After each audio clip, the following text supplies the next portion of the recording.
All right, here is the video review for Maketoys MTRM-10, their remastered series, Galaxy Meteor. Not to be confused with Howling Meteor, which is their G1 Starscream. This is obviously Cybertron Starscream in his spaceship. And I've never been a super big fan of this design. I always liked how it was kind of evocative of the Tetra Jets that they were. But this is actually a pretty fun little figure. Like, I'm always a fan of Starscream. I love his colors. But yeah, here he is in jet mode. His gun wiggles a little bit. It's just kind of sandwiched in on this little tab back here behind the nose cone of the jet. We'll take that out in a minute. But he's solid. These pieces can rotate if you want to pose them, and they also extend out on armatures, which is mostly to give it some clearance and posability in robot mode. But if you want to flip them out in jet mode and do some alternate transformations, that's kind of cool. It's up to you. You can push these buttons right here on the top, and it will flip out a spring-loaded sword. They flip out with a little bit more force than when they don't hit the thing. But they will actually lock into place if you don't. There we go. If you don't smack them against your table. So you can have a flying sword jet if you want. And these are really nice. They're a transparent purple with a really nice metallic green detail paint on the orbs there. And then those just fold back up and snap back into place up here. My one issue with it, let's go ahead and take the gun out first. The gun, you just kind of pull the feet apart, and you can see there's this little tab here on the back of it that just sandwiches up into this little gap here on the feet. The only minor issue I have with the jet mode is that the front end, you can kind of see is it's bendable. There's a couple little tabs under here. I don't know how well you'll see them. Up under here that flip out, that tab into these little, you can kind of see those little peg holes there on the upper leg. And I don't know if I'm just not pushing hard enough or if they just don't have the friction to really lock that in place. There's also a small tab on the back that fits into a notch on the hip itself or on the knee joint itself. And like I said, it holds together fairly securely. It's not just going to fall apart on you. But if you mess with it the wrong way, it will, the front half kind of flops a little bit. It's a minor issue, but just something to be aware of. And like I said, it's possible maybe I'm just not pushing this in tight enough, although I've put a lot of pressure on there and haven't been able to lock it in. I didn't see anything in the instructions about any other way to lock these in place. So if I am missing something, please, by all means, tell me. I know you will, but I haven't found any way to make that more secure. And the little guns here can flip up. Those are slightly posable. And he does come with, it doesn't actually activate anything, but he does come with an actual planet key. And there's a slot back here in between the wings. You can plug that into here on the jet. Just right back there. So, like I said, it doesn't actually activate anything, but that's a neat little accessory to include. And if you leave it off, if you want to set it off to the side, keep it in the box, it doesn't harm anything about the figure. But I think it's cool that they included that. The gun itself, he does have some little wheels here in the back, landing gear, and up here on the front. So when he is in jet mode, he can kind of roll around. And even the gun, when it's tabbed in on the other side, has a little wheel under here. So it still maintains that ability even with the gun attached on the front. We'll go ahead, since we've got it right here, we'll go ahead and flip the handle out for the gun. And we'll just set that off to the side for the time being. And to transform him, you want to come up here. You said go ahead and unpeg those from that connector piece, and get these, rotate these out of the way. Bring the legs down and around like this. And then when you rotate the leg, you don't rotate. You can rotate this, but what you want to do is, much like on Cross Dimension Rider Despotron, you pull this out. It's on a spring loaded, and rotate that forward to bring the knee around, and then flip that all the way down. Bring that down, around like that, and again, pull that spring down and straighten the knee all the way out. Now what's cool, like you'll see here, we'll go ahead and flip the foot down, and this little panel moves because it gives them some ankle tilt. But flip the feet down, pop the, it could be a little difficult to get them started, but pop the heel piece out. Sorry, I'll fold it up as far as this one is. This one always gives me trouble. This one likes to go in a little further than the other one. There we go. Flip the heel out, flip the toe in. And at first you're thinking, wow, that's a lot of empty gappiness in the back of his legs. And it is, because this has to all hide in here. But you'll see some little springs down here. There's a little hydraulic piston here on the front of his leg, and if you push on it, it pops up a spring-loaded panel to fill in that leg gap. Again, you push on the top half of it here, and that pops that spring panel up. Now, when you fold it down, like it's possible to get it to catch sometimes just by pushing it in like this, and that's not how you do it. You take this, bring it down, fold this lower, fold it all the way up, according at every hinge. Make sure that goes all the way in, and then push it down, and it will lock into place down there. And then push that button, and it just springs back up to fill the gaps. So it gives a little bit for posing. If you have them in like an extreme leg stance, it'll fold in a little bit and get out of your way. But I think that's really cool. That, like, one, it's fun to push the button and make it spring up. I won't lie, I get a lot of joy out of that, because it's one of those simple pleasures. But it's nice that they have a little spring-loaded thing there to fill in that gap. See if I can't get a little bit more of this in frame here. And then under here, these panels right here fold down. These panels right here, and here are the tabs I was talking about. That little tab right here on this side of it, on the lower half, is what pegs in to this little slot here on the leg, and you'll see that little notch in the knee. That gets caught by this little tab up here, the downward facing tab. It kind of locks it into place, but like I said, there just doesn't seem to be enough friction there to really hold the whole thing together. It won't flop if you just wiggle it, but if you're playing with both the front and back at the same time, it is possible to bend it a little bit.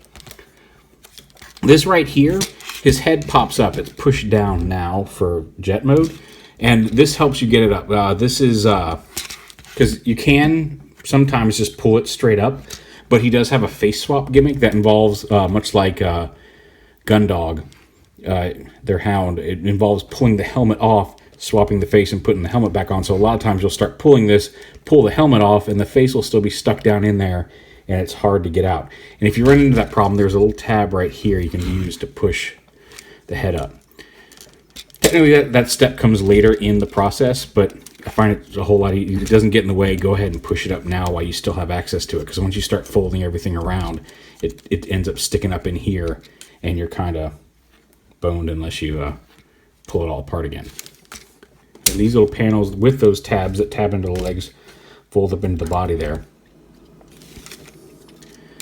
And you can fold this whole assembly down and snap it into place. Back here, this panel with the wheels, you want to fold the wheels up and then extend this panel down on these hydraulic pistons. Fold the wheels all the way in here, bring this down, and this is going to tab in right onto this tab right here on the back of the waist. And what's cool is he does have an ab crunch, and you can see that movement with the little pistons there that work. That's kind of a neat little feature. You can see it kind of brings his upper body down over the thing. The arms, they're tabbed in here, and there's kind of a friction tab. It just kind of fills in the gap mostly. The real tab is up here. So you want to make sure to kind of pull the arm out from the side to unpeg it from there first, and then bring this whole assembly out and down. Again, untab it from here, bring this down and around. Straighten the shoulder pylons up. And then this whole bicep swivels up and latches into place there. Latches into place there. Flip his fist out, and then close this panel up to form his arms, and you can open up his fingers just like that. Same over here.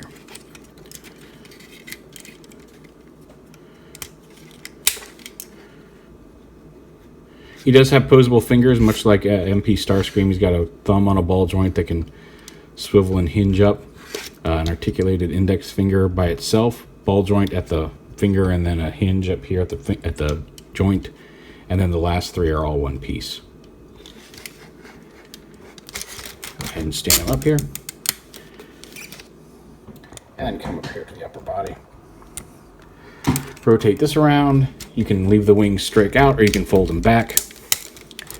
And then these fins fold down and around. I'll fold these thrusters down onto his back like this, and then fold these pieces down and around like that. And there he is in robot mode. And you can adjust, like I said, the shoulder armor. He's got a hinge joint here, as well as the arm moves independently of the shoulder pauldron. The pauldron has a joint to allow it some clearance in various poses. I keep popping this blade out. And then, like I mentioned earlier, this whole piece can come out on a joint and rotate as well, so you can put that in various positions when you're playing with him. It's mostly to give him some clearance for his arms in various poses. I like to leave him collapsed like that. It makes him look more coherent as a figure, but you can do whatever you want. And of course, you can still flip out those energy blades from the arms.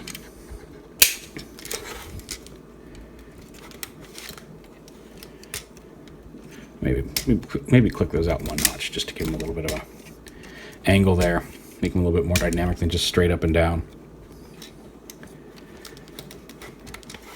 He does have a waist swivel. It's a little limited by this cockpit, but you flip those up, the cockpit right here actually slides down a little bit, and that frees up the waist to turn all the way around. So if you want him in a more dynamic pose, just pull that down and move it around to the side. And that frees that up. And of course the guns still flip up to face forward if you want to. Posability, like I said, we've got all that articulation in the various shoulders.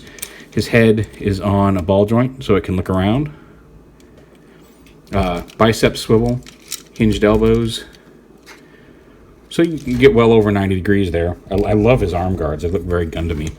The aforementioned fingers, he does have a wrist swivel, although limited by the arm panel, but you can rotate his hands a little bit there. The waist swivel I just mentioned, ratcheting hips out to the side, that one's squeaky, and ratcheting hips front to back. Thigh swivel. The hinge knees, and again you can get a good range of motion out of them because of that collapsible spring-loaded filler panel there. And then his toes articulate front and back, as well as he's got some ankle tilt there. So yeah, all in all, it's a nice like I said, I was never, at the time when he came out, super into this version of Starscream, but this is a nice solid version of him. The gun has a little tab. It's a slightly different size tab than this one on the back of his handle. And so when you put it in his hand, you want to bring his thumb straight down like that. That makes it a lot easier. Then slide this little tab into that slot. There's a slot here. Let me move his thumb. There's a slot right here in the palm of his hand. So bring that down, slide that in, and then you can slide the thumb up, or rotate the thumb up like that, and then close his fingers around it to have him hold his gun. And he holds it fairly securely because of that locking tab, or the little triangle tab down there. I also mentioned he has a face swap gimmick, and we'll let's get up here and show off his main face here, which is just kind of a stoic, nondescript, non-super expressive face. But you pop the helmet off, you just pull it off like that, tilt this up, and you can pull his face off, and you can swap it out for a couple different faces. One looks like he's in the middle of talking, and then, well, don't worry, I'll put the helmet back on.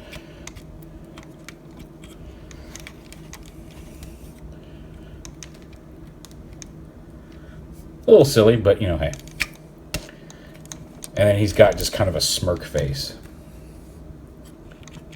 The more iconic Starscream kind of half smirk there.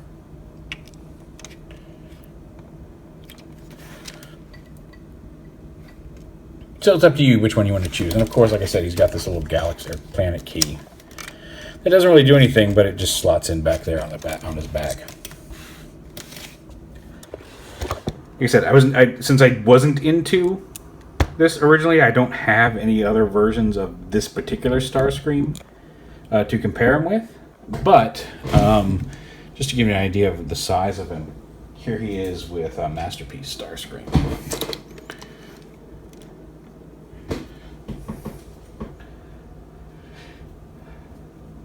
I think they look good together.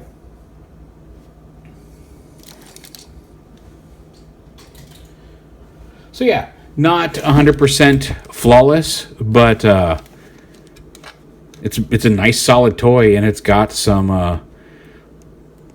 really neat things. I love that. Like I said, I really do like that spring-loaded thing on the back. I like the planet key. I like the ease of the face swap gimmick. I do like the pop-out swords. Those are pretty cool too. But there he is, Maketoys MTRM-10 from their remaster series, Galaxy Meteor.